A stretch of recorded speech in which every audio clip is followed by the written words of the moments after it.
तो गाइस मैं हूं अंकित और आप देख रहे हैं रेसलिंग फैंस नेटवर्क। शुरू करते हैं सबसे पहले हम लोग फ्राइडे नाइट स्मैकडाउन के एपिसोड की व्यूअरशिप को देखते हुए। तो अच्छा एपिसोड था, लोगों को काफ़ी ज़्यादा पसंद आया। ऑल्सो स्मैकडाउन ये जो था वो समरस्लैम के बाद का था, तो क्वेश्चंस भी काफ़ी सारे थे कि इस एपिसोड के अंदर क्या होगा। रोमन एडवर्टाइज थे, जे उसो थे, जिमी उसो थे, सोलो सिकोआ, पॉल हेमन, सब के सब थे।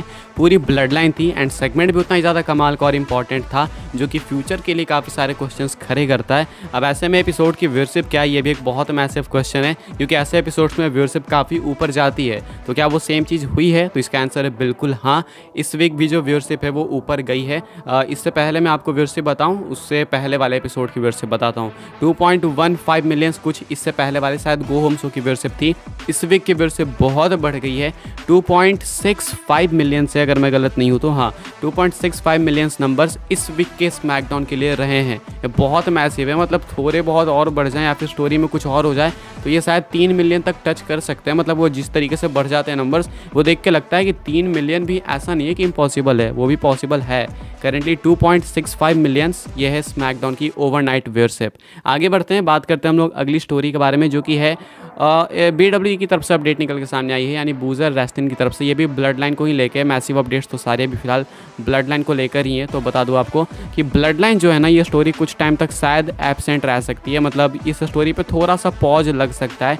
अभी जो पेस से जा रही थी, जिस पेस से पकड़ रही थी कि भाई मैचेस हो रहे हैं, अटैक्स हो रहे हैं, बिट्रेयल्स हो रहे हैं, वो चीज़ें थोड़ी स्लो डाउन हो सकती है, क्योंकि रोमन भी एडवर्टाइज नहीं है बहुत लंबे टाइम के लिए। जे उसो का भी यही चलते रहेगा थोड़ा। तो ऐसे में जिमी उसो, सोलो सिकोआ अकेले इस स्टोरी को उतना आगे नहीं लेके जा सकते हैं। तो बेसिकली रिपोर्ट ये है बूजर रेस्लिंग की तरफ से कि इस टाइम पे, ये जो बीच का पीरियड है ना, इस पीरियड में WWE का विजन कुछ ऐसा है कि जो बाकी के टैलेंट्स है जो कि ऊपर आ सकते हैं, जो कि शायद इस ब्लड लाइन वाली स्टोरी की वजह से पीछे छुटे हुए थे, वो शायद ऊपर आए एंड वो शायद अपने टॉप स्पॉट को क्लेम करे इस बीच में। मतलब ये ब्लड लाइन की स्टोरी थोड़ा सा पेस स्लो करेगी, पेस डाउन होगा, अभी स्लो डाउन होगा। इस बीच बाकी सारे टैलेंट्स जो हैं कुछ कर सकते हैं, उन्हें मौका दिया जाएगा। तो ये बाकी टैलेंट्स के लिए खुशखबरी है। तो ये कुछ करेंटली प्लान्स है WWE के आगे के। आगे बढ़ते हैं, बात करते हैं अगली स्टोरी के बारे में, जो कि सोलो सिकोआ को लेके। तो देखो, एक चीज़ हमने देखी कि जे उसो ने ब्लड लाइन लीव कर दी। ना ही सिर्फ ब्लड लाइन लीव करी, बल्कि स्मैकडाउन भी लीव कर दिया। स्मैकडाउन के अलावा पूरी WWE लीव कर दी। मतलब इन्होंने कहा कि आई क्विट।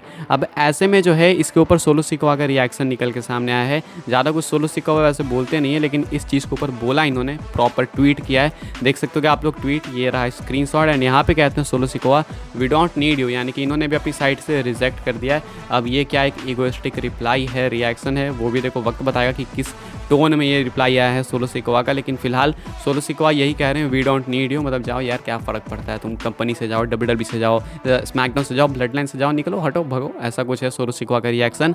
आगे बढ़ते हैं, रैंडी ऑर्टन की बात करते हैं। रैंडी ऑर्टन के रिटर्न को लेके क्या स्टेटस है, मतलब ये अपडेट्स आते रहती है कुछ दिन में, तो मैं अभी आपको अपडेट करते रहता हूँ। अभी क्या स्टेटस है वो आपको बता देता हूँ। गुड न्यूज़ तो ऐसे सच कुछ है नहीं, बस यही चीज़ें हैं जो है कॉन्फ्लिक्ट कर रही हैं। डॉक्टर्स कह रहे हैं कि आप रिटर्न मत करो। रैंडी ऑर्टन होप में है कि शायद मैं करूँ, लेकिन स्टिल जो है चीज़ें 50-50 पे है। अभी पिछले वीक तक जो है, ये रिपोर्ट का कहना है कि पिछले वीक तक क्रिएटिव के अंदर कोई भी डिसीजन नहीं है। अभी हमने देखा कि रिसेंटली थीम सॉन्ग वगैरह रैंडी ऑर्टन का वापस आया, वो भी रिमिक्स होकर वापस आया, अच्छे से रिलीज़ किया गया। तो चांसेस थे कि वो समरस्लैम में आएंगे, लेकिन वहाँ पे नहीं आए। समरस्लैम बीत गया, अभी इस बीच में क्या चांसेस हैं, तो अभी भी कोई चांसेस नहीं दिख रहे हैं, क्योंकि क्रिएटिव के अंदर डिस्कशंस ही नहीं हो रहे हैं। तो ये कुछ अपडेट्स का कहना है कि अभी भी थोड़ी चीज़ें नेगेटिव ही हैं। डॉक्टर्स मेन मना कर रहे हैं, तो वो एक बहुत बड़ा ट्रबल हो जाता है किसी भी एक रेसलर के लिए, सुपरस्टार के लिए।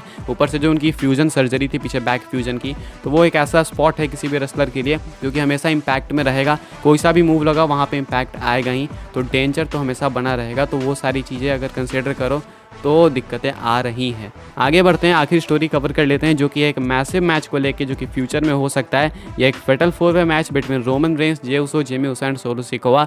ये एक पिच है, काफ़ी इंटरेस्टिंग निकल के सामने आ रहा है कि WWE इसको लेके आगे बढ़ सकती है। अगर देखो तो रोमन वर्सेस जे हो चुका है, रोमन वर्सेस जिमी भी हो सकता है, एंड सोलो सिकोआ के साथ भी थोड़ी खटपट तो चालू हो चुकी है, तो वो भी एक चीज़ है। तो रोमन के ये तीनों राइवल्स हैं, जे उसो का भी सेम है रोमन के साथ, सोलो सिकोआ के साथ एंड जिमी के साथ, तो ये भी इनका भी हो गया, तीनों के अगेंस्ट है। बाकी बाकी जितने मेंबर्स हैं धीरे धीरे सब एक दूसरे के अगेंस्ट जा रहे हैं, सबके बीच में जो है सब ब्रेकअप टाइप का हो रहा है, बिट्रेयल हो रहा है।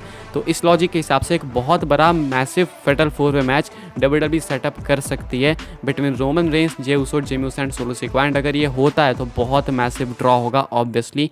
इसके ऊपर आपके क्या थॉट्स है, क्या ये होना चाहिए, कमेंट करके बताना। इस वीडियो के लिए बस यही अपडेट्स है, लाइक शेयर सब्सक्राइब कर सकते हैं आप लोग, फॉलो कर सकते हैं मुझे Instagram, Twitter and Instagram threads पे, सबकी लिंक आपको मिल जाएगी डिस्क्रिप्शन में। मिलते हैं अपने नेक्स्ट सॉफ्टवेयर काफ़ी इंटरेस्टिंग वीडियो में।